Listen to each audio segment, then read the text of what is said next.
Hello, friends and travelers, and welcome back to the Long Rest Podcast, the podcast where we talk about music, video game. Well, we don't actually talk about music. I don't know why I say that, but we talk about video games, the industry, and anything that's going on that's exciting.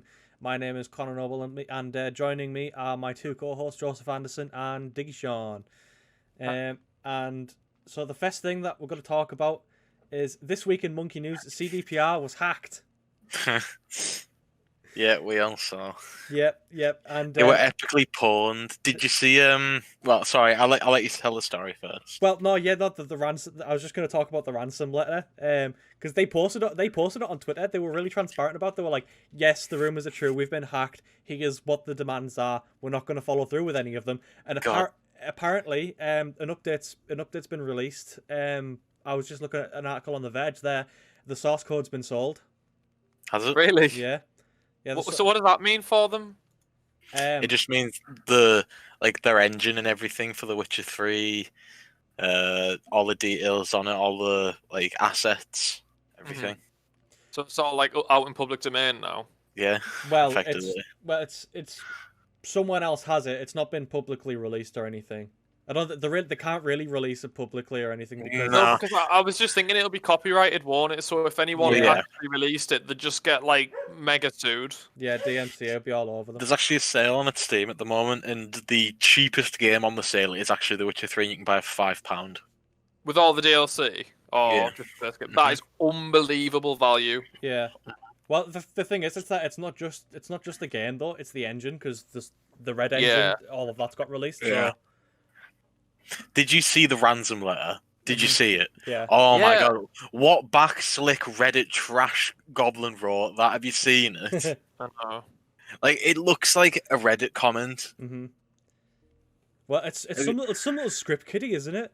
Some little group of script kiddies. It's probably the same it never you always think about Anonymous and stuff like that. It's we are a legion, we are anonymous, but it's never that. It's just a group of teenagers or middle-aged, and they just it's like Mr. Robot. They're just really good at hacking. It's the same people who took down Xbox and PSN over Christmas. Do you remember? Oh, was it Lizard Group? What Lizard Squad or some shit like that? Lizard Squad. I remember that. Yeah. Our Mine's not the big one. Do you remember Our Mine? Yeah. God, lads, let's play Long Rest Bingo. Either A, I'll have internet issues. B, the dogs will start barking. Or C, someone will come down, not realise I'm recording, and start having a conversation. It's always one of those three every single episode. What were we talking about? We were talking about To the charm. Were you just talking about hacking mainly? Sean, you mentioned something. Our Mine. What's that? It's just a old group of hackers that is get into YouTube channels and change all of their shit just to be Our Mine. They edit all their videos and everything. Mm-hmm. So it was a real pain to edit all your videos back to normal. You should have to go through them individually. Yeah. It's especially bad if you don't have backups. That's a big fear of mine because I don't have any backups to my videos. I know, because the thing is, it takes up so much space. A finished video, so much space. Yeah. All the clips as well. Especially the Long Rest podcast, they're 10 gig files. Yeah, I know, that doesn't surprise me. It's just... Yeah. You should see how long I did a 4-hour playthrough of Hyper Light Drifter, and I think that was 25 gig or something.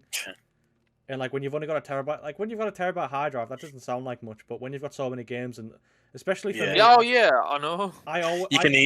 You can easily get 1.5 terabytes just of shit, and be where the hell did that all come from? Well, it's I don't even have that many games or anything installed. For me, it literally is just models.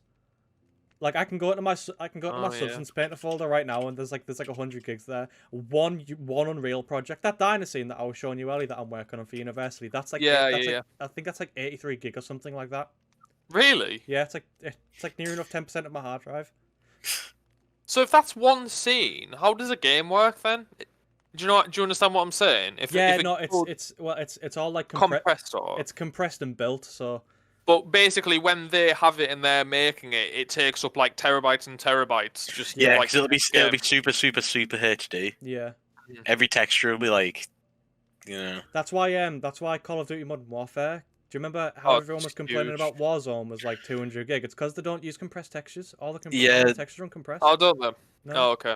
Their ground texture, instead of it being repeated, will just be a huge texture. Id Tech does the same thing with Doom. John, All right. I'm pretty sure John Carmack was the one that came up with that kind of I thing. pioneered it, huh? Yeah, well, John Carmack's a pioneer of all sorts, isn't he? Yeah, that's very true. He is. The grandfather of FPS games. But anyways, getting back to the Witcher 3 ransom. So the Witcher 3, the starting bid for the auction was $1 million with a buy it now price of $7 million. Mm. I I don't think we have any update on how much it was sold for, whether or not somebody bought it for sale. Like this isn't going to be like some little hobbyist who just wants to like take a look at the game files. This is going to be like, it's going to be like a corporate entity, but like paying $70 million. Mm-hmm. But I don't understand. What do they have to gain from this, though?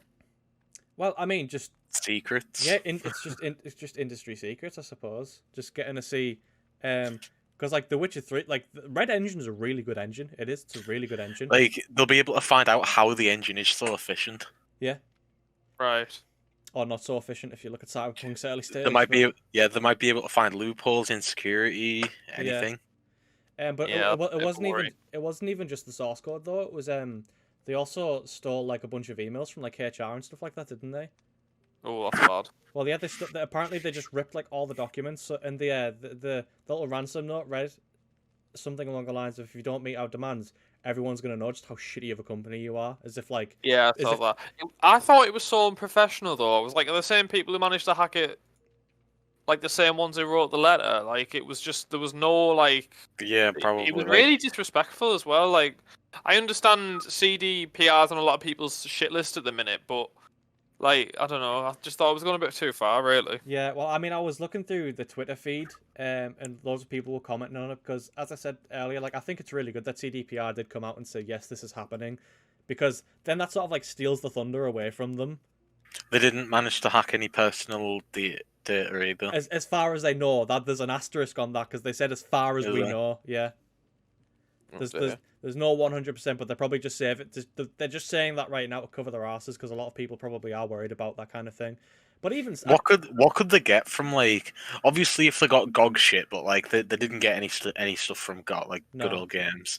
But like, what could they really get from your Witcher stuff? Like maybe Gwent details.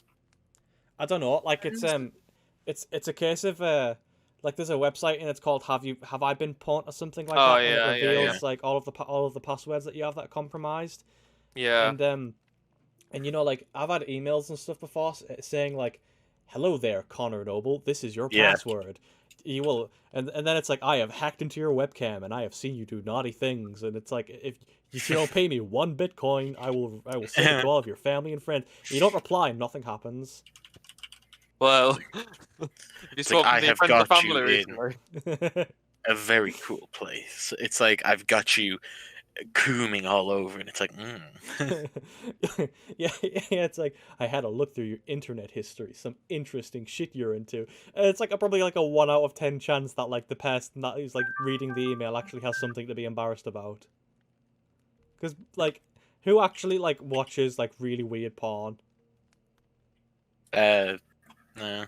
Yeah, lots of people do, but like it's a very tiny minority, isn't it? Who would care either? Like, if you watch like BBW brat porn, like that's somebody else's problem that they like think you're weird. You know what I mean? It's like they are the weird one for watching you watch that. Yeah.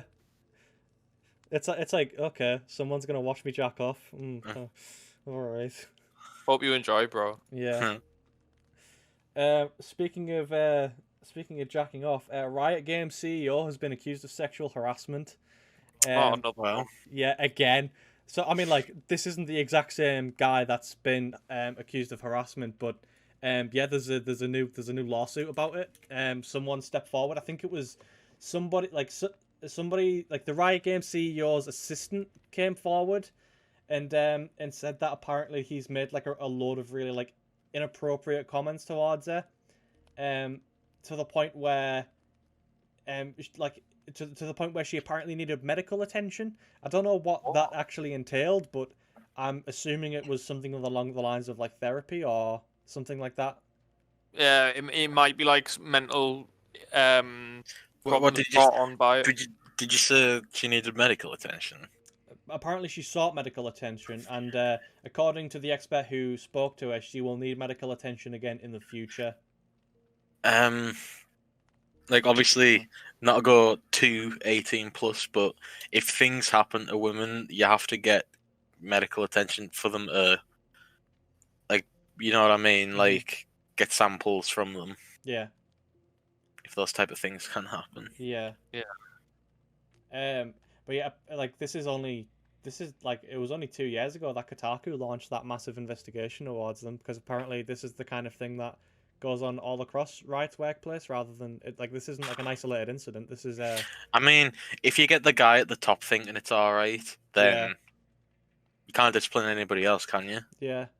It's It's so just worrying though that this is so commonplace. Like, Yeah. do you remember the first podcast we actually talked about David Cage and how he's a bit like shitty? yeah. Well, there's been numerous reports of like sexual harassment claims, not necessarily against him, but just at Quantic Dream, and that it's kind of like just accepted there, and that Yeah. not it doesn't get investigated and stuff. Which, if you think about it, is really worrying that people can go to work Yeah. every day and be subjected to that sort of Yeah. stuff, and then there's no recourse against the people who are guilty of it. It's so fucked up. It's like we were talking about Randy Pitchford as well, and I like Yeah, Ra- last week, yeah. and Randy Pitchford hasn't had any sexual allegations like levied against him specifically, but like I wouldn't be surprised. Apart from the Apart from the thumb drive full of porn, yeah, yeah. but like I really wouldn't. What was it? He left it in like a restaurant or something? Yeah. Yeah. It had like all like some important files on as well as his like lowly hentai. Why would you carry that about though? I know Why that- would you take that home with you? That's what I was saying. It was like, oh, he had it in his back pocket, and he was just, oh, this is really hurting my spine. This, so he put it on the table for a little bit, and then like just. Oh, how forgot it. big was it? Was it like really digging into his ass? Like a 15 terabyte hard drive. I don't know. I mean, he's probably, you know, considering the kind of guy that Randy is, you know, he's probably got like a claptrap, a little claptrap USB, like you got it like custom made for like $3,000 or something when he got a. Do you think he's a bit like voyeuristic and that he sort of wanted someone to find this? Or Maybe he just gets a rush from having that type of stuff on his USB, and it's like, oh, it's my work USB. You know what I mean? I don't. Maybe he's that's just. sad that he has to get his kicks like that. Yeah. Maybe he's the kind of guy that thinks any publicity is good publicity. Not that. Surely not that. Well, I don't know. I mean, Randy Pitchford's a pretty weird guy. There's not really much that he could do that would escape the realms of like believability for him.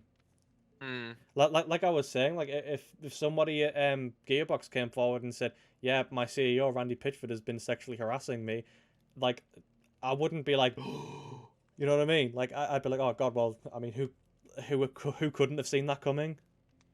Yeah, but it's a bit worrying that we've just accepted that like is a distinct possibility, and yet, like I said before about Quantic Dream, there's just seemingly nothing. It's just a No generic difference. thing with people in places of power, isn't it? Yeah. It's like the people that should be in places of power don't want to be in power. The people that want to be in power shouldn't be in power. So. Yeah, it's been happening. Hollywood's the worst for it. It's been happening in Hollywood for like God since like the 50s.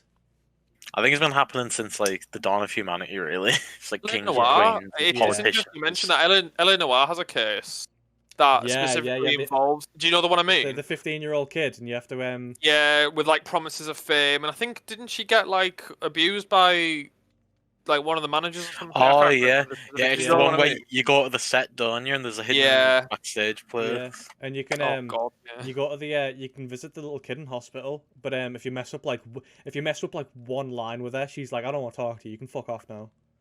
Yeah. Yeah, I was literally just thinking about that when I was there talking about how it's been happening since like the 50s. But it's so weird though because like it like obviously in Hollywood it happens, but I don't really think that the social sphere around movies is exactly the same as it is around games. Like more people talk about games than talk about movies. Movies are a bit more glamorous, aren't they? Yeah, You got actresses and actors and red carpets. yeah, You still got kind of the same amount of thing in gaming, but it's like an office isn't quite as sexy as a work like a gala or something. You know what I mean? I think. Yeah, So go on. I was just gonna say, I think people are now more aware of like how grueling and laborious video game development can be as well. It is so just hard office work, really. theaters as well. I think I meant more along the lines of the social sphere, as in like the people who actually take part in that stuff. Like you go to a cinema and stuff, and you'll watch a film, but Like, there's no talking, but you'll go to E3 and like everyone's cosplaying, everyone's talking to each other, everyone's there to like Well, see games. those are the people that go to E3. Obviously, the people that are too awkward to go to E3 aren't going to be there. No, they're going to Smash Brothers conventions instead. But yeah, I think my point is that you see a lot more cases where like gamers are just very creepy, because this isn't just like I don't think this is like necessarily a game developer thing, because gamers are pretty creepy towards women, quite a lot. No, I mean, that is a big problem. Any male-dominated thing. Yeah. Sport, football. But I mean, I don't know. You don't really see it in like. I guess football's a bit more generalised in England, though. I guess. Yeah. I mean, you definitely don't see it in like MMA. It's like if anyone talks shit to like Holly Holmes, then they just get the fuck. Well, I mean, MMA is a different ball game, isn't it? You just get your jaw like smashed in. Yeah.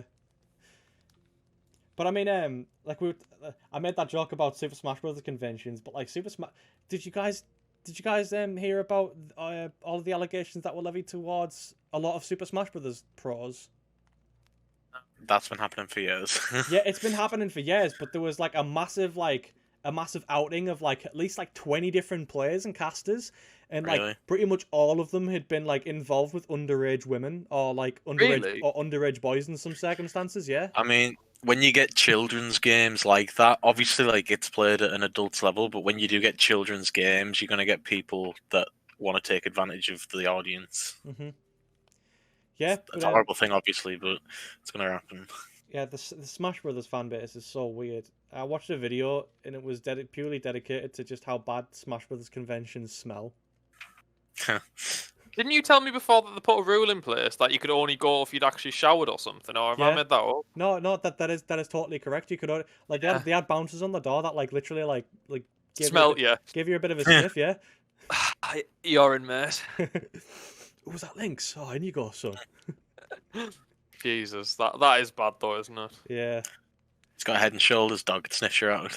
Although, speaking of that, I wish that was employed a bit more at like nightclubs. Have you ever had that where you've just gone to a nightclub and it just absolutely stinks? Yeah. I mean, it's probably just me, to be honest. Maybe I'm the one who needs. No, some pretty stinky people go to nightclubs. Especially the sort of ones I go to as well, like like the sort of like more goth ones. Digi. Well, no, not so much Digi. That's a bit more mainstream. But like, just the ones that play sort of more alternative music. Yeah. You tend to get like certain types of people that go. A lot of them are really friendly and lovely, but you also get some people who are sort of like outcasts, for lack of a better word. Do you know who you know the type I mean? Yeah. Yeah, like the people that hang out at Sierra, Kilo, Yankee. I have no idea. Yeah, Skybar. Talk about Skybar, Joe. Is that a code word? It's using a phonetic alphabet. It's Skybar. Yeah, I mean those kind of people probably play Overwatch too. Right. I love it when my wife goes around a yoga instructor's house because I get to play Overwatch all night. I love it when my wife's boyfriend comes over because I have someone to play Mario Kart with. Right, but either of you have any topics before I get on to the next talking point? One that I can do quickly. Okay.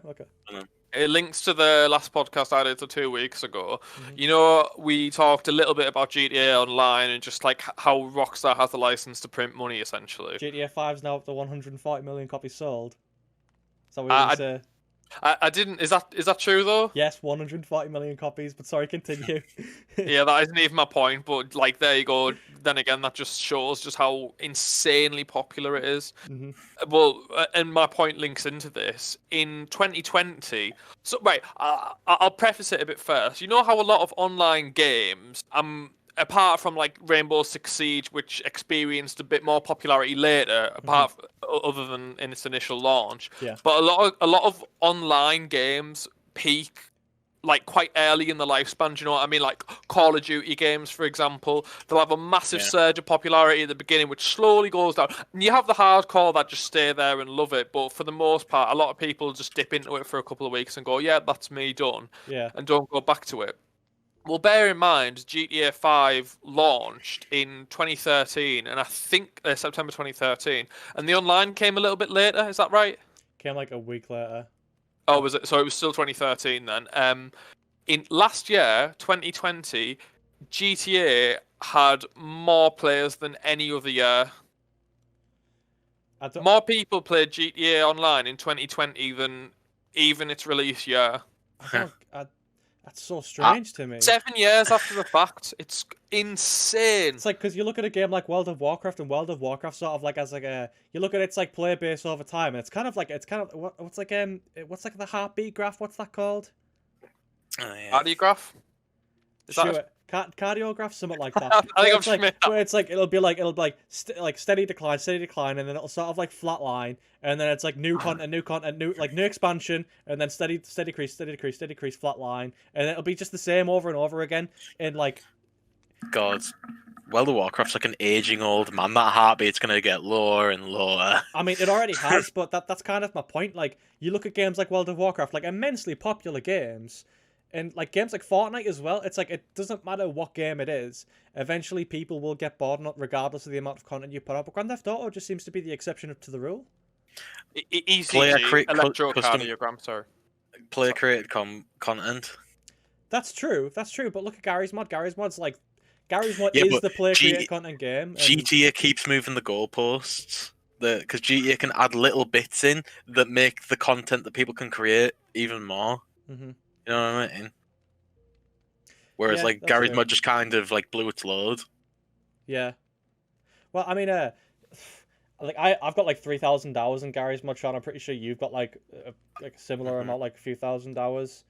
And like back in the day, Gary's Mod used to be like the game to play. Everyone was playing Yeah, it was huge. and it was like that for a while too. And it was propped up by YouTubers like C-Nanas.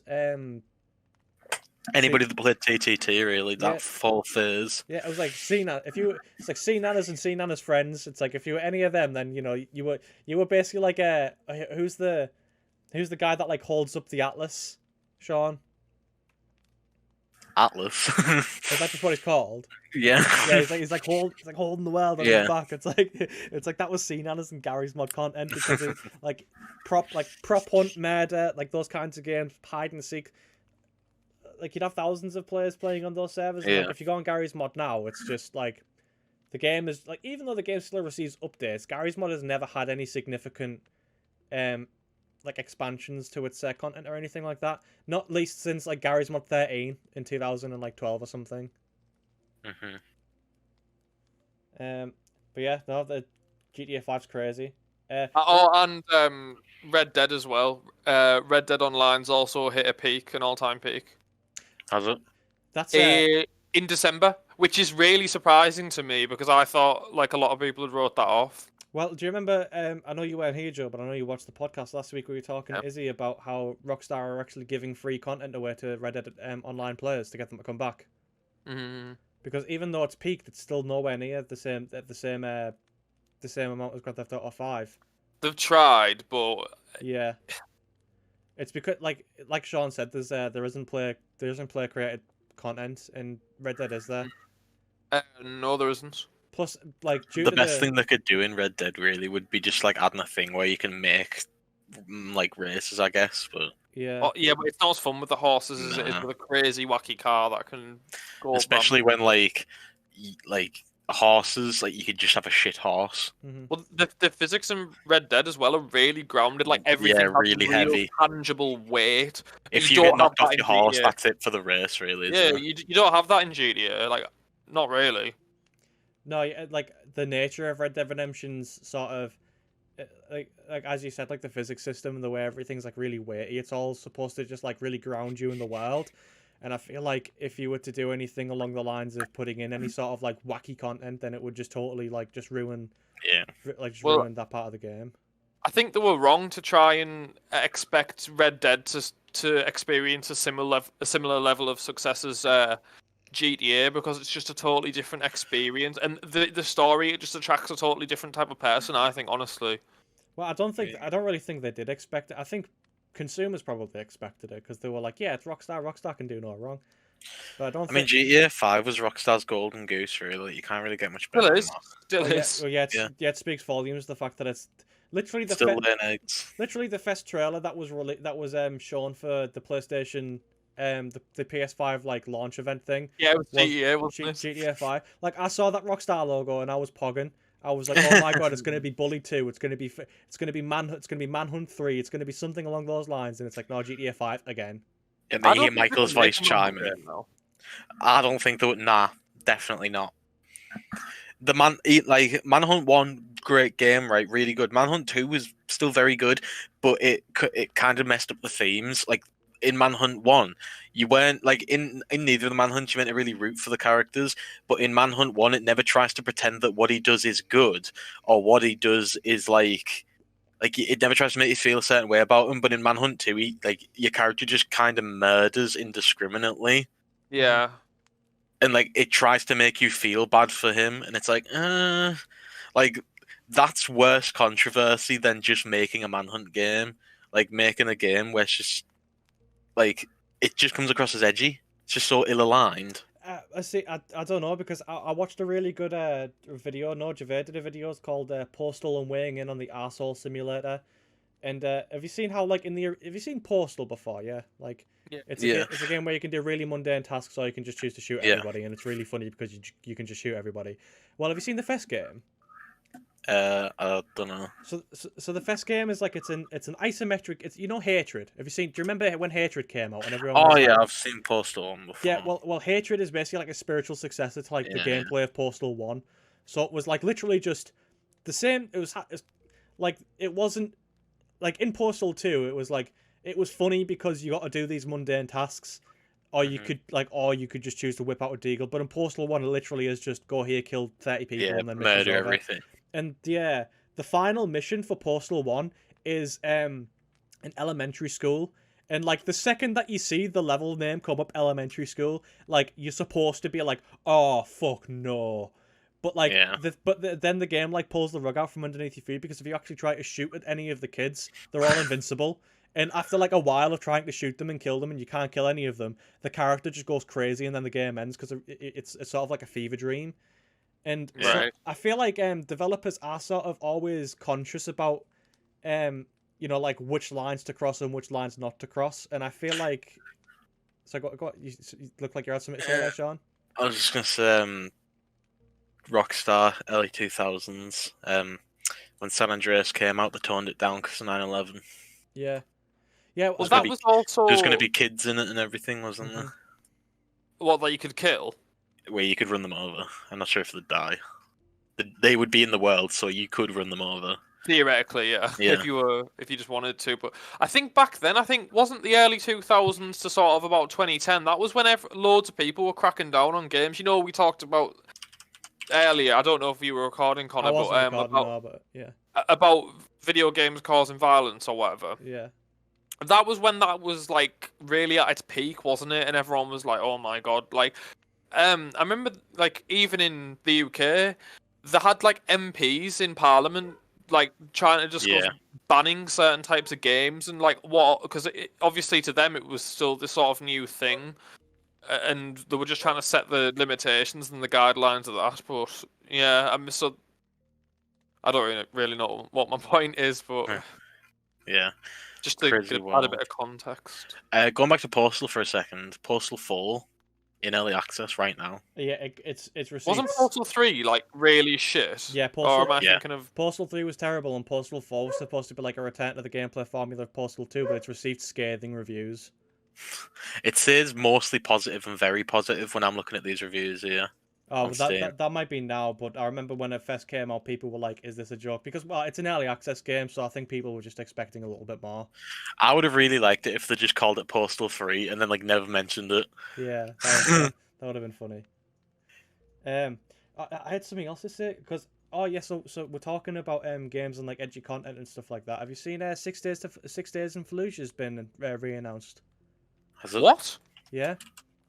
My God, that was from years ago. Oh Yeah. 2008. Wasn't it? Oh my God, yeah, that's a real throwback. That got canned like 10 years ago, maybe. It's 2008. They released the demo, and then everyone. What? Even longer? Wow. Yeah. Well, I mean, it was because it was coming out at a very like pivotal time in American history, wasn't it? With the like war in Iraq and war in Afghan and stuff like that. So well, hold on a second, Dave. I'm looking at the developer. It's a developer called Highwire Games. Never made a game before, publisher is Victura, never published a game before. Mm. It was meant to be like a sim, though, wasn't it? Wasn't it meant to be quite like a sort of military sim, or? Kind of, yeah. It wasn't... just says here, first-person tactical military shooter that recreates 2 stories of Marine soldiers and Iraqi civilians who fought Al-Qaeda during the toughest urban battles since 1968. Can't believe that. 11 years after it's been revived. The announcement trailer, I watched the announcement trailer, and the trailer had interviews with soldiers who were actually in Fallujah, and apparently they're directly involved with the development process. They'd like told their stories, I'm betting. They're like advisors for the sake of like accuracy and stuff. Yeah. Well, I was reading the Wikipedia page because I was talking in a forum about the announcement trailer. That's how I came across it, and in the Wikipedia page, the original game was slated to be more of like a survival horror type game. Really? Yeah, so like it wasn't like obviously it wasn't anything to do with like the paranormal. You weren't fighting ghosts or like molded or anything like that, but just the totally unpredictable nature of like an urban battlefield like that was supposed to just like always keep you on your toes. And like I was watching in the announcement trailer where the soldiers who were in Fallujah were speaking. One of them said something along the lines of like the sense of relief that you feel when you breach a door and there's nothing in there is overwhelming.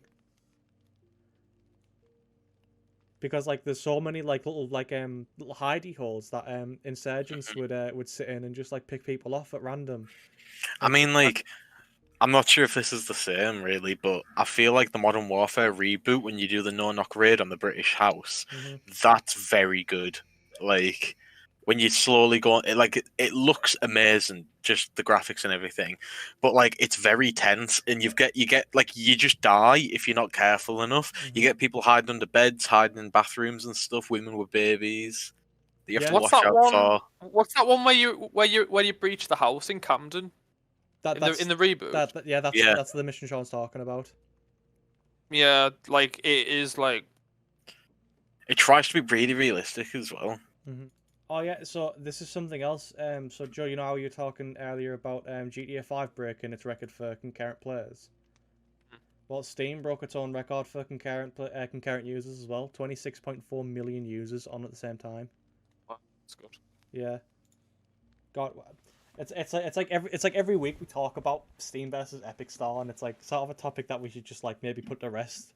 But I don't know. I think it's interesting. It might be boring for other people, but I just think it's interesting that there's actual like a little bit of competition for the first time.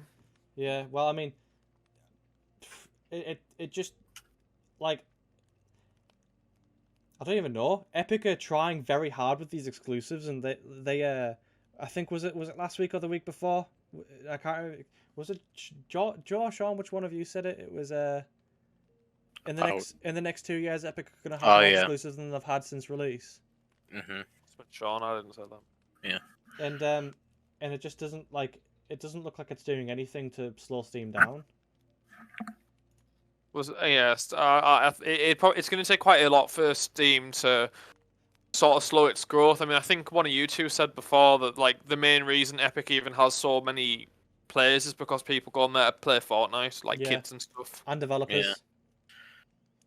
People who use Unreal Engine, like me. That's literally the only reason I have. Literally the only reason I have Epic Games installed is because the only way I can get to Unreal Engine. Yeah. Is there any updates on the lawsuit that we mentioned, I think 2 weeks ago, Sean?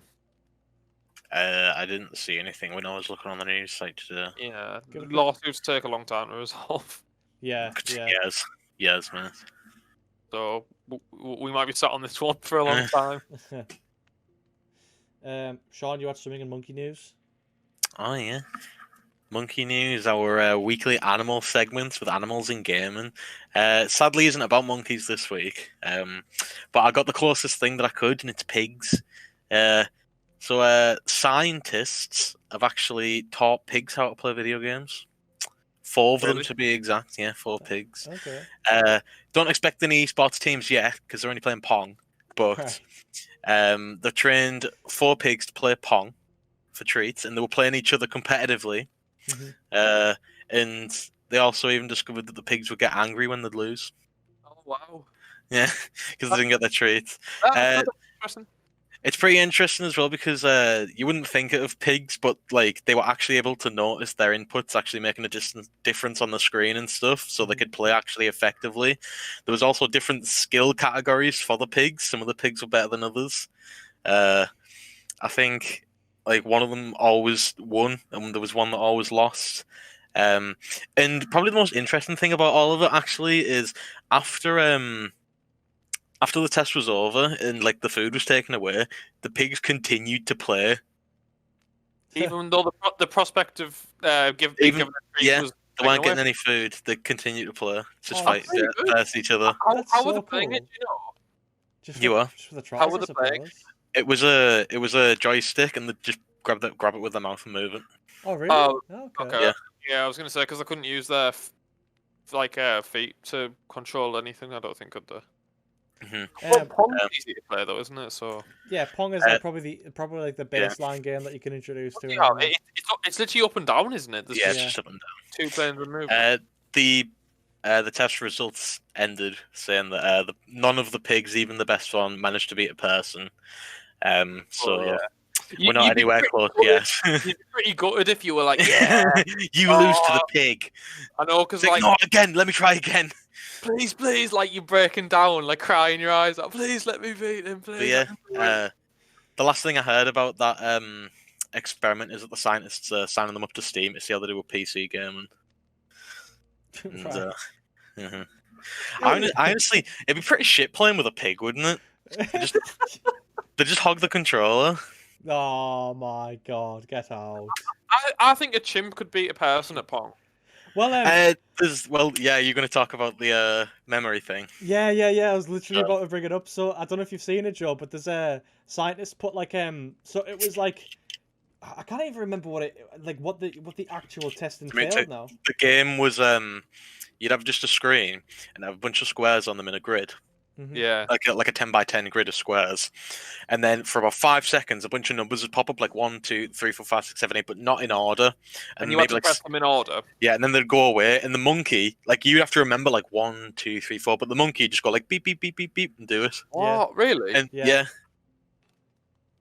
monkeys like can learn like 11 number strings, but once we get past like 6, we're fucked. When you say monkey, you mean chimp, right? Yeah, like a You chimp. you fall into the same trap as Carl. Little monkey fella, right? Basically, No, chimps are really great. They're so intelligent. Mhm. they're basically us, but better. Yeah, but if it,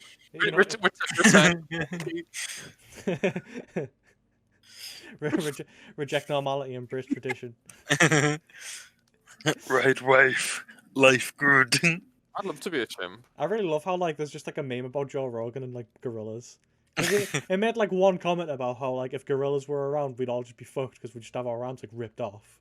Our babies would get nicked, and now everyone just like constantly just comments on Joe Rogan's podcast being like. "Wow, Have you that's seen those crazy, man." videos where they'll put like 16 versions of them all saying the same thing at the same time? Yeah. Like they'll be like, then it'd be like, and really, and then like they'll all like sync up.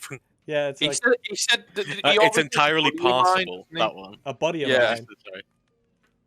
What did you say? Sorry. A buddy of mine. He Ah, always says that. Yeah. a buddy of mine. It's But entirely possible. It'll always be at like the same pitch as well. It's never like a buddy of Hmm. mine. It's like a buddy of mine. Yeah. Hey so- Jamie, pull that up. right. Do either of you have any other topics? Nothing to do with animals, but we could let off some steam if you'd like. Well, before we get into that, so this is actually kind of relevant. So earlier I spoke about how Steam's broke its own record with 26.4 million concurrent users. You know Bohemia, the people who make Armour. Tencent have invested into them. Invested more into them, I should say. Is it still a minority stake though? It's still a minority stake. Yeah, Bohemia still has total control. They're not like they're not being subsidized or anything like that. But They invested in someone else recently. I think it was Don't Nod. You know the people who did Life is Strange. Mhm. I think it was them. Tencent have money everywhere, don't they? It's really strange. But and alongside this news is the release of Chinese Steam. Ooh. Right. Yeah, it's a Chinese only version of Steam, and there's only 53 games. Really? Out of the 20 plus thousand games that are on Steam, only 53 of them were vetted to be allowed onto the Chinese Steam platform by the Chinese government. That's a bit ironic considering it's the Chinese New Year. Yeah. There's also no social aspects, so workshop maps, like commenting on Steam profiles, Well, you'll know why that is. community guides. Yeah, yeah. But it's so like I've never really understood I've never really understood the Chinese government and its obsession with Censorship. yeah, because it's the same. Have you ever seen there's like there'll always be a Chinese version of like what there's a Chinese version of Warcraft, and it's like all of the undead Yeah. look totally different. Like they're not allowed to show any skulls. Sure. Yeah. It's just. It's almost. It's like culture. It's like. Tech-wise, they are living at the cutting edge, but like culturally, they're living a century behind. Yeah, it's so strange given China's like bloody history. It's so strange that like imagery of death and stuff like that is so touchy around the Chinese officials. I think we were talking about it before, though. It's just the Chinese, well, like Asian sensibility, I guess. Like, Yeah, it's but just there's in like the culture. but there's a huge difference between like Japanese sensibility and Chinese sensibility, isn't there? Yeah. Because Japanese sensibility is like they'll include like they'll have mature themes, like as you said with Final Fantasy, like the like actually yeah, It's just a freer government. That's all yeah, it is. yeah, yeah. Like China's communist, technically, I guess. It is. It's a Socialist. people's republic. It's capitalist, really. It's capitalist in practice. And like, what the hell even is it? It's like, I mean, you can say it's capitalist until people go against it, in which it turns fascist dictatorship, and then goes back to being pretending to be a capitalist place. Yeah. I mean, look at all the Hong Kong riots. Did you guys see there was that Hearthstone player? Have you seen in the news you know the Uyghur camps or whatever? I don't know what the word is. I know what you mean. I don't Right. think I do. I don't think I do. Well, I think it's like a social class or a social culture of certain people Mhm. where they're getting taken to these specific camps, and rape is used as torture. Concentration camps, basically. Yeah, Right. It's mainly Muslims, isn't it? I don't know, but the There's EU a lot knows of about Muslim it. ones. What the EU knows about it and nothing's been done. There was like a public thing being like, we think this is disgusting, but that's it. Right. Well, I mean, if North Korea probably do quite a bit worse. I mean, considering like you can't say anything now, can you? No. Nobody can do anything at any point. Well, we know what weapons with World War III might be fought with, but World War IV will be fought with sticks. Yeah. I messed that up completely, but you know what I mean. No, I Just I edit it know so I what sound really articulate. you're saying. I'll put what's his face on Gary Oldman. Just put Gary Oldman over the top. It just won't match up at all. But it should be like war. War never changes. It'll be just going. The sins of the father are not the sins of the son. That's speaking in Latin. I really enjoyed when we were playing Phasmophobia when you started giving out Latin chants. Domine. Right, Sean, you want to let off some steam? Let off some steam. Boy, do I. Right. Well, Steam Lunar sale currently on February 11th to the 15th. Mhm. Biggest sales going currently, as we heard earlier, was The Witcher. That was $6.99. Sorry, not £5. Still amazing price. Red Dead 2 is 33% off, £35. Black Ops 3 is £25. Total War Warhammer 2 is £13, but DLC is what gets you. But in Total War Warhammer 2, sorry, just going off really quickly, you get all the content from Total War Warhammer 1 as well, so get 2 if you're going to buy one. Yeah. I was debating getting Warhammer 2 because I'm a really big fan of Warhammer. And I'm a really big fan of Total War, but I've never played them and I don't know why. Total War Warhammer 2 is a very good game, as long as you get the DLCs. Yeah. And the top seller of during the sale, even though it isn't on sale, leading into my new releases is Valheim. I haven't actually seen it about it that much, but apparently it's an open world like Minecraft Dark Souls 'em up Yeah, it's a on like a survival game. yeah, and it's like it's Viking themed as well, which obviously everyone's Yeah. gonna love because everyone loves Vikings. But yeah, I've seen quite a few people. Ben Dolan, our good friend, he started playing that and he asked me if I've seen it. I'm really surprised Nathan hasn't started begging me to play it yet because he wants to play anything Corpse Soulsy. Yeah, I don't know. I mean, it looks like it has that graphic style where it just looks like like It's it low looks like poly. Rust. It's It low looks like poly. Rust. Not It looks really. like one of those games. No, I think Rust looks really good. I think this just looks really low poly. Like this is like PS1 graphics, but like stylized that way. I don't think so. I think it's just trying to be good, but it still looks bad. Like, look at the water. No, I mean I'm looking at screenshots now. Obviously, I haven't played the game, and like looking at screenshots is like it's a different kettle of fish to actually getting to play the game and look at everything close I up. don't know. I get bad vibes from it. I just feel like it's another game of the week. Well, it's Might be fun, but 96 of the 29,000 near enough reviews are positive. So I mean, it has to be doing something good. Mhm. Whether or not it's a game of the week, we'll have to find out. Little Nightmares 2 Yes, we came out last Thursday. Shay's been really enjoying it. You guys, neither of you've played it yet, have you? Just I'm finished getting it. installing it. Mm-hmm. So you've got it, Sean. Yeah. Shay, The only problem I have is I really want it, but it's on PlayStation 4. It's 30 quid, Is it? and like, do you remember when we played the first one? Mm-hmm. We blasted through it in about 2-3 hours, I think, didn't we? Is this one any Yeah. longer? I don't know. Because they are great, but I just don't think the value for money is there. No. Did you know as well? I know you said in the chat before when we were talking, you asked us about multiplayer. There is no multiplayer. It's co-op, isn't it? It's single player. There's two characters in it. It's AI controls. Little Nightmares 2 does not have multiplayer despite the inclusion of co-op between 6 and Mono, and this is sure to disappoint some players. Per Game Watcher back in 2019, Tarsier Studios did consider the inclusion of being able to play with a mate, but they ultimately rejected the feature.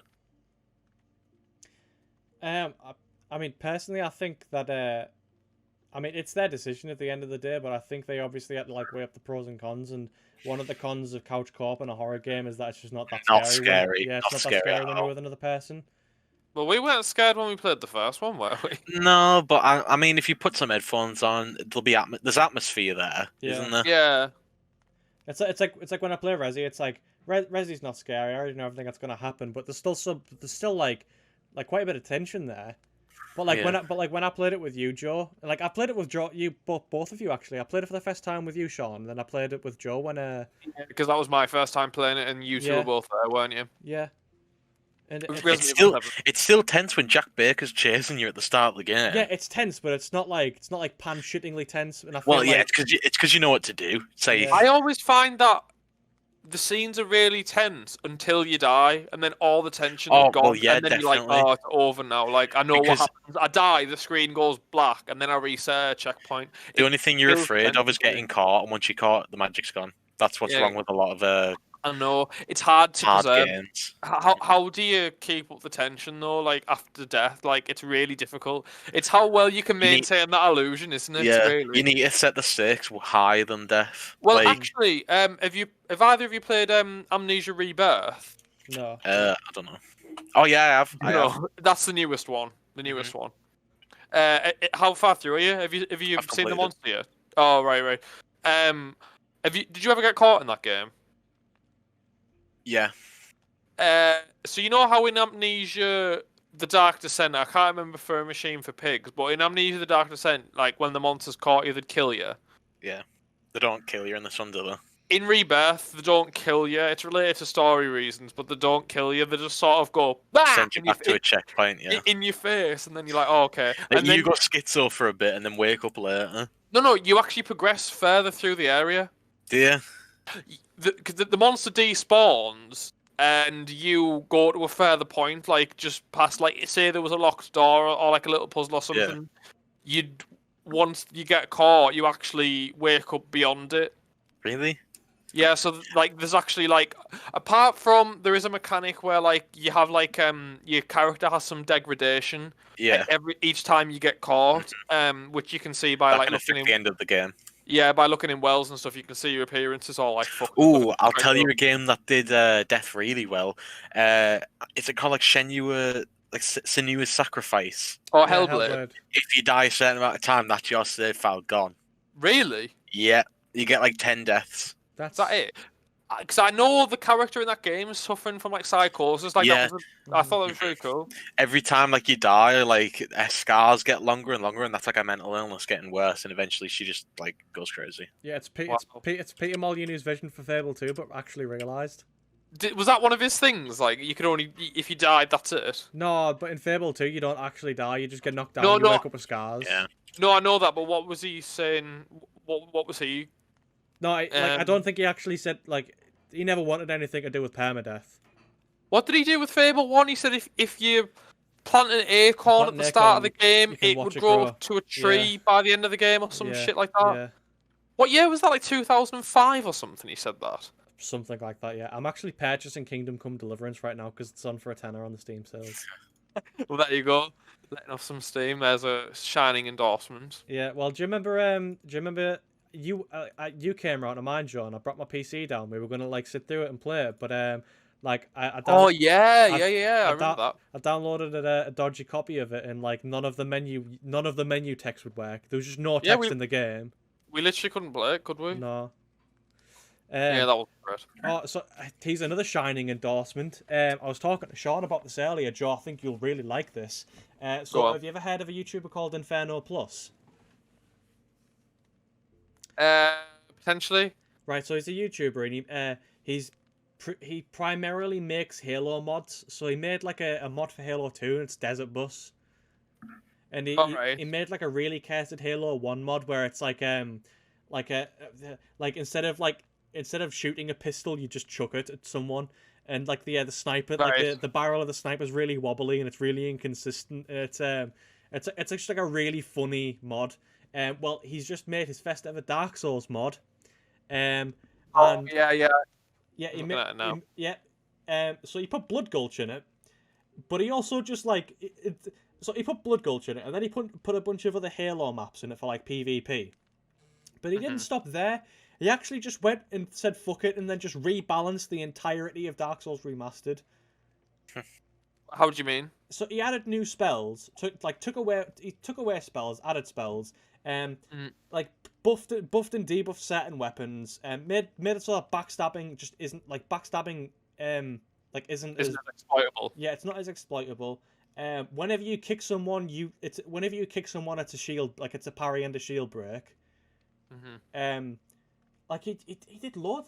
There was like it's a 35-minute long video, so obviously I'm just paraphrasing everything down to like a very short digestible chunk. But another thing that he did was he made it so that so you know how in Dark Souls, if you want to do co-op, you need to get like certain points, and then you do a boss, and then the co-op phantom like says bye bye, and then you have to wait until the next bonfire to summon them again.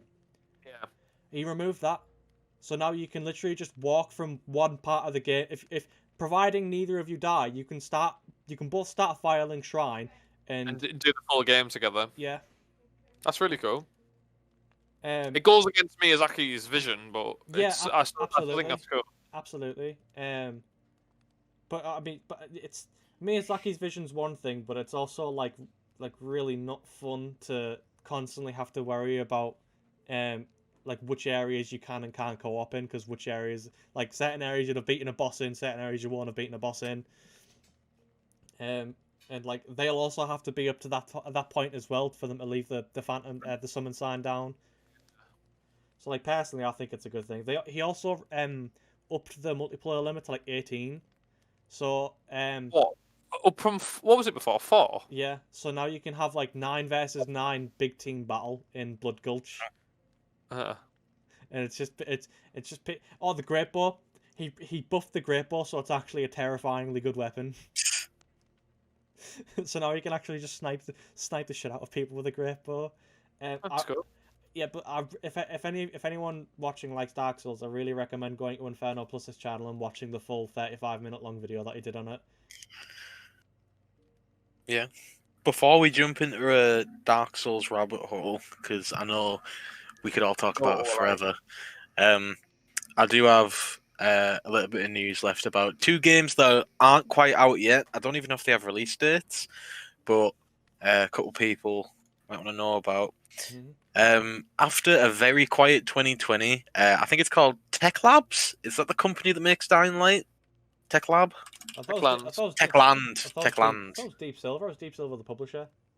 No, Techland is the publisher as well. Oh, Like okay. Techland publishing. Don't know But why I yeah, said that. Dying Light 1 got an expansion a couple days What, a ago. new one? Yeah, the Lunar event. Oh. And that's very surprising considering the devs said nothing in 2020. Mhm. Nothing.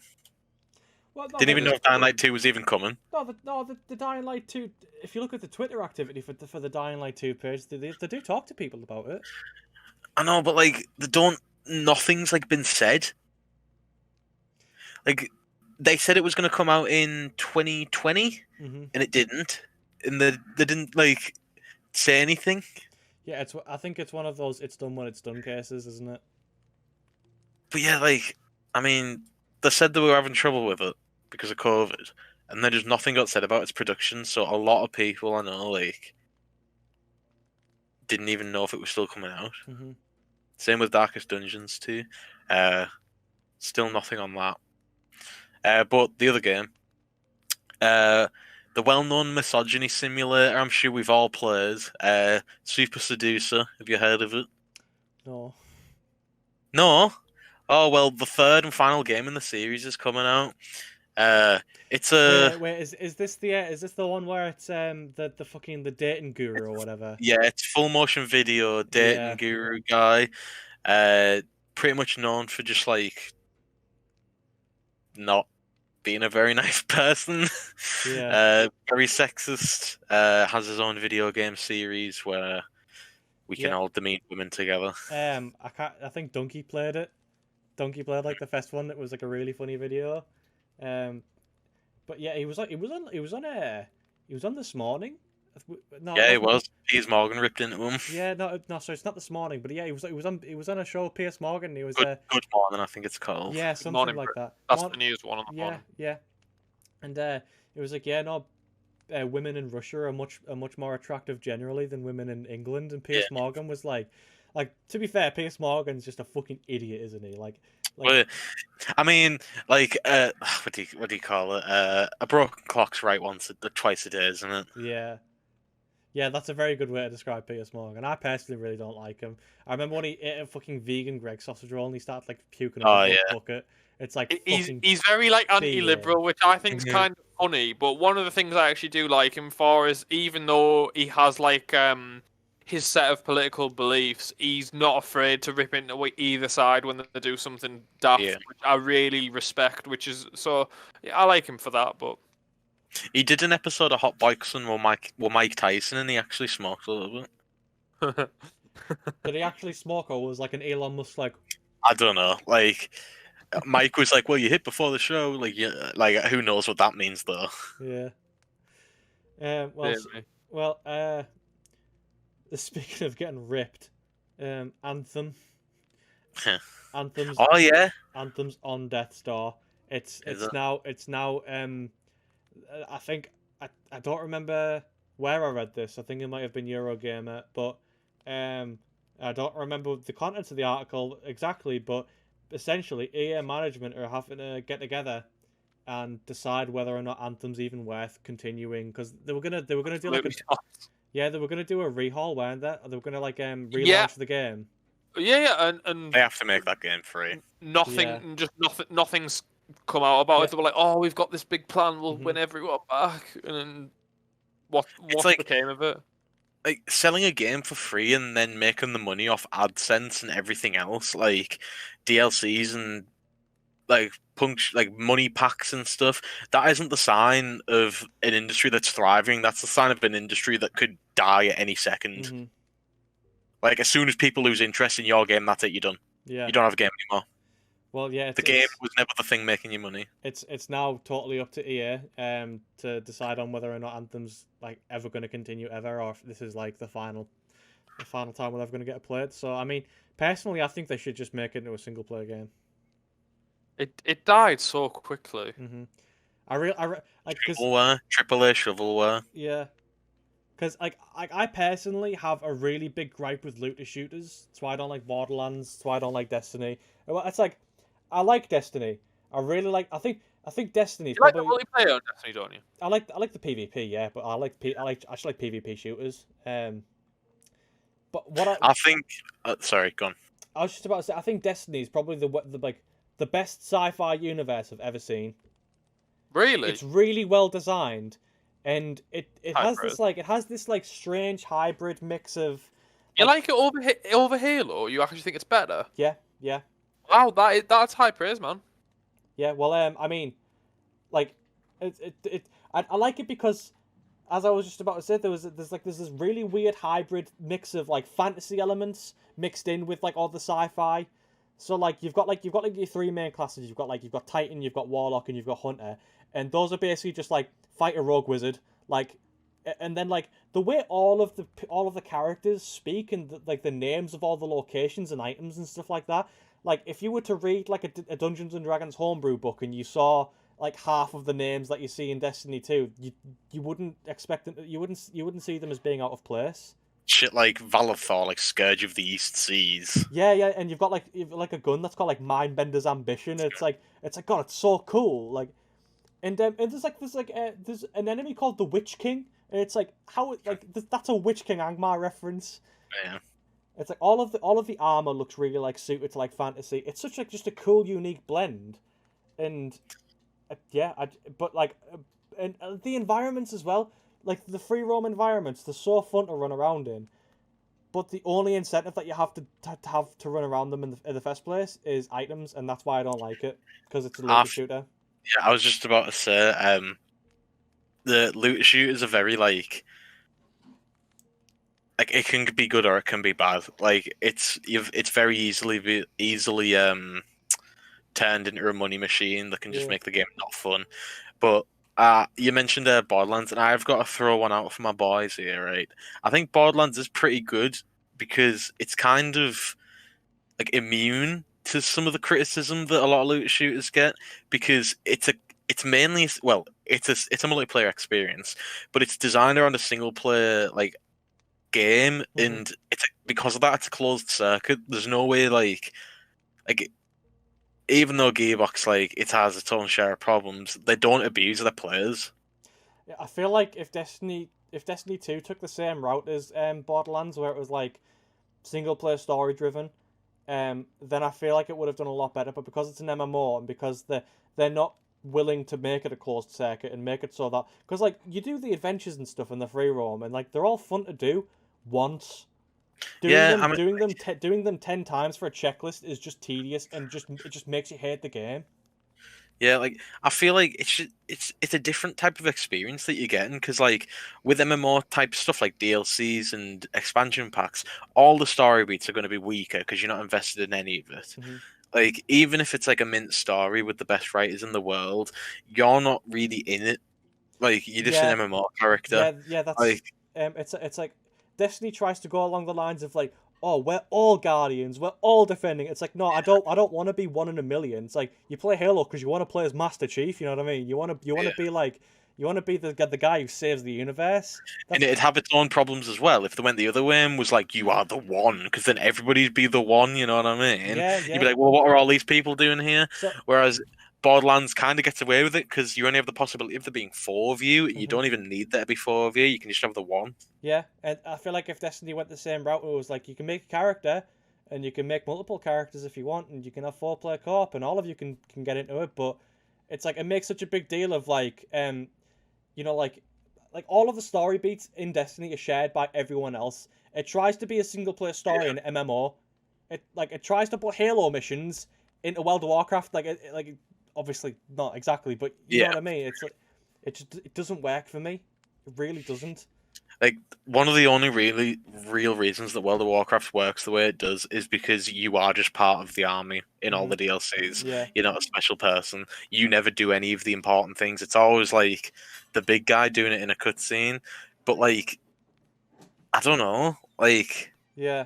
Like when you're in World of Warcraft Wrath of the Lich King, Joe, I know you're gonna sort of get lost in this conversation a little bit because I don't think you've played WoW. But in Wrath of the Lich King, you can make a Death Knight and you're a part of Arthas's army, and it's like you're supposed to be like the same. Like you do a lot of quests for him, and all the quests are like really cool, and you're like for like the briefest of seconds, you kind of feel like you're making like an impact. And then like you go to the king at the end of it all, and you get pardoned for like being a Death Knight, and you get led into the Alliance. But then after that, you just go straight back into like being one of millions of players. Right. it's the same with being a Pandaren when Mr. Pandaria came out. Yeah. It's a gimmick. hmm That's all it is. Ooh, you can pick if you want to be on Alliance or Horde. And Did you see? Did you see? There's actually one guy who managed to reach max level while staying neutral. yeah, pet Yeah. battles. Yeah. So Joe, at the there's an expansion for World of Warcraft called Mist of Pandaria, and at a certain level, I think it's like level 20 or something like that. You have to because there's two different factions. There's Alliance and Horde, as I'm sure you know, and you have to pick to join either one of them. Or you can just like, because that's the only way to access like the content The that rest you of need the to do. game. Yeah, to like level Otherwise, up. you're stuck on an island, really small island. Yeah, and there was this one guy who took it upon himself to torture himself by getting to max level by staying on the starter island and just doing like herbalism and stuff like that day after day to try and get like time. It's like, you know, the South Park episode where they go in the forest and they just kill boss for like 1 XP at a time. It's like that, but like actually. I mean, yeah, that's all I want to talk about. I've got one more topic, and then I think we can close off. But does anyone else, anything else you guys want to talk about? No. Right. Well, we're getting E3 this year. Are we? It's going to be an online event. I'm not exactly sure how it's going to work, but yeah, we're getting E3 this year. We're going to be able to see new games again that aren't just going to be like at the end of the year at the VGAs. That's good. Yeah. So Something to look forward to. I don't mind. I'm all for it. Yeah, no, I'm personally really looking forward to it. I really missed E3 last year, especially because I was hoping to see something along the lines of Elder Scrolls 6. But yeah. I mean, with all of it not being on for the last year or so, at least we've saved up on all the Elden Ring info that they're going to drop on us. That's such a pipe Surely. dream. That's such a pipe dream, and you know it. Have you seen that YouTube channel where it's like day 361 Elden Ring news? I'm pretty sure. Yeah. I'm pretty sure we said this. I'm pretty sure you made that joke in like the first week. Yeah, I think we did. There is no news. Daily updates. Yeah. Daily updates on the Roman Empire. It's gone. It's gone over and over again. Have you seen that Facebook group where it's daily updates on the Roman Empire's like borders, and it's just a map of Europe with no borders on it? There was oh, whatchamacallit, there's a Fable 4 one as well. There was like a Fable 4 one, and it was going for like a couple years. At least I think it was Fable 4. I'm pretty sure it was. It was some game that was like really obscure.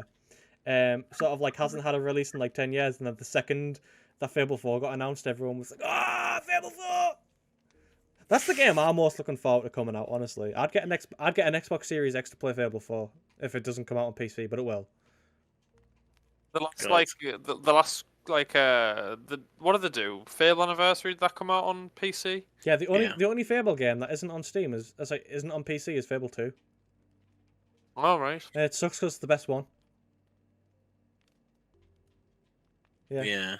I've been waiting for updates on Project X Cloud, because that's coming to PC as well eventually. It's fine on mobiles. If you've got an Android, you can play Xbox games on your Android device, but somehow you still can't play it on a Windows PC, even though Windows is owned by Microsoft, and it surely would be much easier to integrate. I don't get it. I mean, you can do Xbox streaming. Like if you have an Xbox One, you can stream it to your PC, but it's not the same thing as like playing from a cloud server. Like that, I was really hyped for. Believe it or not, I was actually really hyped for Google Stadia. Because I'd hoped that like Google Stadia would allow me to play console games, but it's not. It's just PC games. Same as like Honestly, GeForce Now. like Stadia is all streamed, isn't it? Yeah, Stadia is all streamed. How do you get away with that? How would that even work? What do you mean? You'd need fiber internet. Yeah, you do. You're doing really good internet. It's the same with like PS Now. Like I have really, really good internet, but nobody has perfect internet. No, other than Linus Tech Tips. God, You need like Google Fiber going straight to your house. God, have you seen Linus? Like, have you ever watched a Linus Tech Tips video before? Either of you? No. He did a video.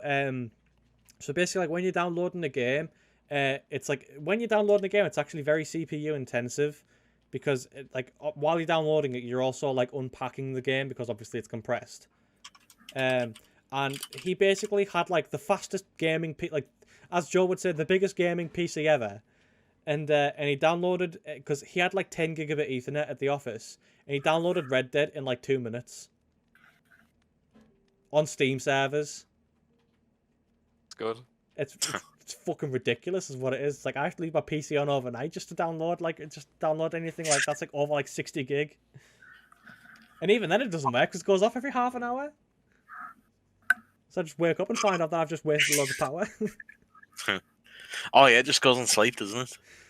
No, not even that. Like it doesn't go on sleep. I can just turn my monitors off, but my actual internet connection just drops every half an hour, doesn't it? It's happened on this podcast a few times already. Yeah. Should we do game of the week? Have we done that yet? I don't think. No, we haven't done game of the week. We do a game of the week and then we'll wrap up. Okay. I'll go first. Okay. Probably I've been playing a lot of Death Stranding, but That was your game of the week last week. Yeah, I know. So I'll say Dark Souls 1 because I've been playing that a lot recently. Doing a dex build for the first time. You were playing it right before the stream. Sure. Speedrun. In keeping with the theme, mine's probably Code Vein, probably because it's the only game I've actually played this week. It's like Dark Souls, but not as good, basically. And a lot more anime. So yeah, it's all right though. It is pretty good considering, like, when I saw the character creation in it, I was like, wow, you can really make like any anime character you want. The character creation's unbelievably good. Yeah, it's so good. I really liked it. Like the characters look really good in the universe as well. Yeah. Like, yeah, they did a really spot on job with that. My game of the week this week is surprise, Stardew Valley. No, it's not actually. It's Resident Evil 7. Yeah, good choice. Good choice. I'm gonna play it on Madhouse difficulty. That's I like basically just speed ran the game, like in like 5 hours. But I think I sent a message along with the screenshot of the final results screen that I got at the end of the game. You can knock like half an hour of that off just from like me taking a piss or talking to Shay or whatever, or eating. So like I'm gonna play the game on Madhouse, and I'm sure that's gonna take me a lot longer. You'll have all the upgrades, like all the better guns, won't you? Well, no, you just get Chris's gun, don't you? I don't know. I know you can get a hand cannon and you can get a really good gun. Mm-hmm. Well, Sean, I think we were speaking about this in the group chat as well. You know how you were praising Resident Evil for its power creep? Mm-hmm. How like over time, like as Ethan defeats more and more monsters, his aim gets a bit sharper. There's none of that on the PC. Yeah, PC. Yeah. It was not originally released on PC, I guess. No, but like right from the get go, like I was like in the first boss fight with Jack, like I beat him in like 2 minutes. I mean, there are ways to add like mouse smoothing, aren't there? Yeah, like you can make it artificially terrible, but like you can just go into the settings and just tweak it to your liking anyways. I mean, I guess, but you need to meet some games halfway, really. Yeah. But yeah, I was kind of, I mean, I say I was kind of disappointed. I wasn't, because like I was just trying to get through the game as fast as possible so I can redo it on Madhouse. But at the same time, as I've just said, like because I want to do it on Madhouse, I'm actually kind of glad, because I don't think I'd be able to do it on controller. I feel like I need the advantage of like having like a decent aim to actually get through the bosses. Mm-hmm. The bosses are pretty hard in that game. If like it's not even like hard. It's just like they can hit you and do so much damage. Yeah. Do you remember when I played it and didn't I stun lock Didn't I unlock him with the chainsaw, Connor? And you had loads of difficulty with that boss. Honestly, I still had loads of difficulty when I've just played it there. Fighting Jack. I cannot do the Jack Chainsaw fight flawlessly. That's going to be like my biggest hurdle. I can fest try Marguerite. I can fest try Jack when he's the big when he's Oh, the blob. well, both, yeah. I can fest try the car and I can fest try the blob. The only boss that I can't do consistently is Jack Chainsaw. Mm. I think it's just because I have trouble with blocking. I never block properly. Yeah. He's just very fast and annoying in that fight as well, though, Yeah. isn't it? If you're not ready for it. Plus, it's like, Obviously, you need if you can get the shotgun as well. yeah. Plus, it's never really clear like how much damage you've actually done to him, is there? You've got to kind of just go off like how much flesh you've like torn off him. Yeah. But even then, Visual it's like it's a bit difficult to see when you're like actively trying to run away from him. I think it's like with the chainsaw, you can hit him like 3 times. Like as long as you get 3 good rotations in on him, then he's gonna collapse. Like if you manage to go hit him twice, like 6 times, I reckon, between every rotation. But it's when he goes down on one knee and that big like fleshy bulge appears on his shoulder. It's like if you just do the normal attack where it's like vroom vroom, then it's wasted. You're actually supposed to like dig your chainsaw in. But like to do that, you need to press like both mouse buttons at the same time, and sometimes like it will just register as a left click. It's really finicky. You might want to like rebind that a middle click. Yeah, that's a good point. Yeah. As well, I'll tell you a little tip: when you're fighting Jack, if you're just getting him walking slowly, you can kick the body bags into him and he'll stagger, and you can get a hit in. I know I did do that, but whenever I'd stagger him, by the time I'd like because you move so slowly in Resi 7, by the time I'd like walk around the body bag to hit him, and like I'd maybe get like 1 hit off, but then like there's no stun lock on Jack whenever I fight him for some reason, so I'll hit him, and he's already like halfway through his attack animation, so like gotta really just be ballsy with it. Like you need to like strafe him and hug his ass and just yeah. My favourite fight's definitely the Marguerite fight. I love that one. That's my favourite fight in the game because it's so open. You've got like plenty of space to walk around, and there's loads of really good. There's loads of items as well if you get stuck. It's definitely the fight that I feel most like unsafe in. Mm-hmm. I hope Resi 8 really has some good bosses in. Yeah. Well, I mean, like that, the Marguerite fight is really the only good boss fight in the game, I'd say. I like the first one with Jack. I think it's a really cool fight because the car's there and it's like. I was just saying to Connor before this, like, you know, at the end when he's like, "Have I got your attention, boy? You're about to see something beautiful," and then he like shoots himself. Like, that's really good, like writing. Yeah. That's like, it is that hits, doesn't it? It's like bloody hell. I think I'm mainly just talking more about the mechanics of the boss fights, because like I mean, the first boss, I guess. Like it's a horror game as well, though, so the boss fights are all spectacles as well. I know, but like obviously I'm not expecting anything akin to a Souls game, but like in the Fest fight, you've got the Glock and you've got the car, and that's like cool, but then that fight's over like really quickly. In the second fight, it's a chainsaw fight, and it's kind of tedious. But then then they've got the Marguerite fight, and it's like you've got everything at your disposal. You've got the flamethrower, you've got the shotgun, you've got the pistol, you've got loads of items, you've got loads of space to walk around. She's really hard. She's pretty scary. She like goes and hides, and then she can just pop up at like any random point, so you're constantly like wary about it. And then the fourth fight is just Jack, and you just hit the big eye. Yeah, I really think that the mistreat like the Lucas character, you know, the brother. Yeah. You know, like you fight in the DLC, and he's just like the exact same as any other type of boss. Yeah. Just big, runny, round, blodgy thing. I honestly think that would like. He would have I thought there was going to be a boss fight with him in the base game, but the boss fight I was expecting was literally just a person that you could shoot. Yeah. Like that would have been so much more effective than Chris killing him. Like if you'd have just got through his psychopath maze thing, and then you just got to him, and like he's been fucking with you the whole time, traps and everything. You were really annoyed at him, and it's kind of like it cooks you at the end when it takes it away from you. Yeah. But like imagine if you just opened the door, he was there, and like maybe if you walked in the first time, you trip a man and you die. So, but you know the second time, and you can just shoot him and he dies. Yeah. Well, it's it's because he's with the connections, isn't he? He's working for the connections, and they cure him of his They cure him of they don't cure him. They sever his link to Evie, and he feeds them information. And so I feel like the story beat was there for Chris to kill him because obviously that's a bit more like, that's Ethan Winters isn't there to like solve any like like government cover up. He's just there to get his wife. It would have added more to Ethan, I think. Like, just a little bit of character, because who the hell is he? You know what I mean? Yeah. All that we know about him is that he's a massive simp. Like, imagine if he came in and he was just like, oh, I fucking hate you, and he just shot him. Yeah. Like, get in, Ethan, son. I'm disappointed. He's the lead. He's the main character for as well. Really? Which sucks. Yeah, man. Ethan's like by far my least favorite protagonist in the series. Didn't need to bring him back. He's literally just like a step-in for like. Why is he the main character? He's a step in for us because he doesn't have a face. Yeah, I mean, yeah, like I was just about to say, it's kind of like it's like Corvo Attano, isn't it? It's like, who is Corvo Attano? You don't know, but you don't need to. You find out who he is in the second game. Yeah, I was about to say that. Yeah, but the first game was really successful. But like even without Corvo like talking loads. And Gordon Freeman, he never talks. Like neither does Master Chief. He's consistently ranked as one of the best protagonists of all time. So yeah, I get your point, but I just don't think Ethan has it. Yeah.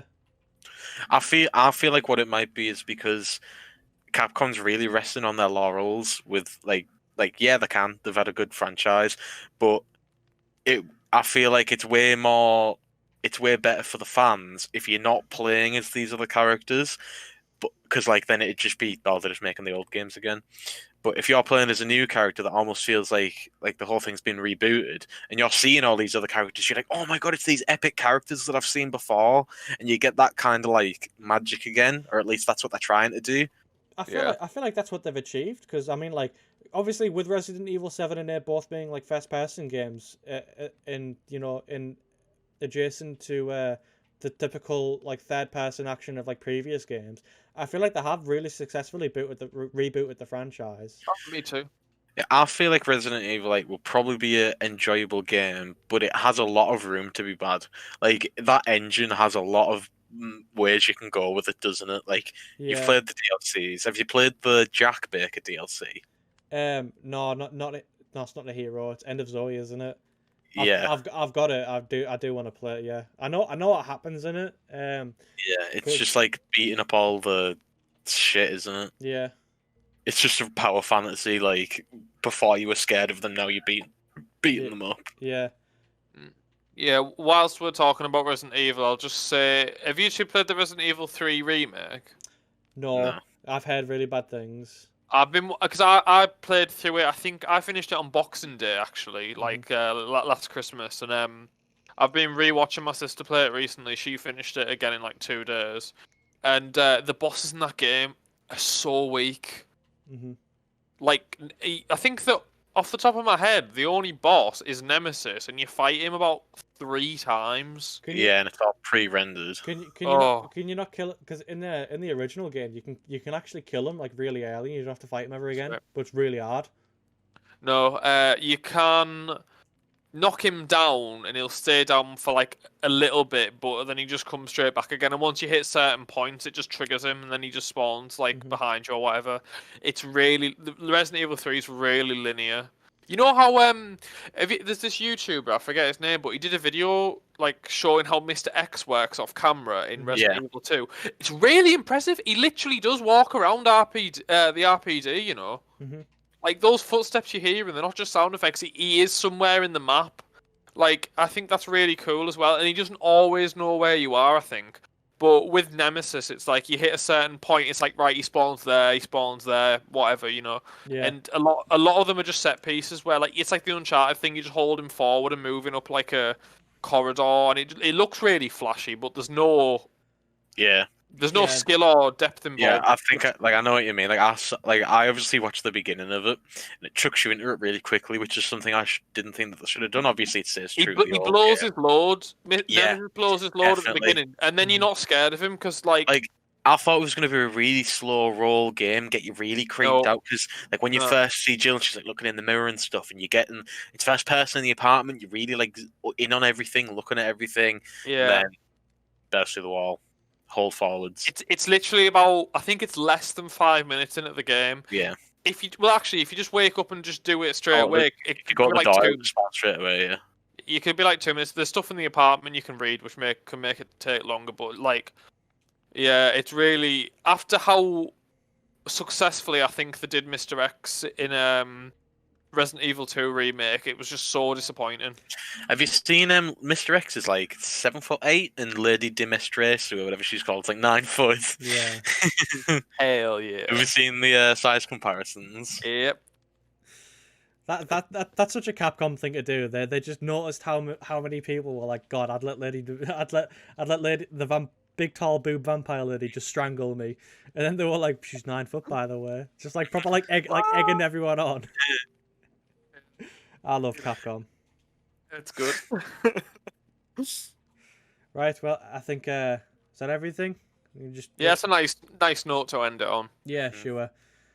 So next week we'll follow up on the CDPR hack. We'll see if Grand Theft Auto 5 has made any more money. Yeah, most definitely. We'll see if if a decision's been reached on Anthem, and news happens every week, so I'm sure we'll have something else to talk about. But yeah, thank you very much everyone for watching. See you all next week. Bye guys. See you.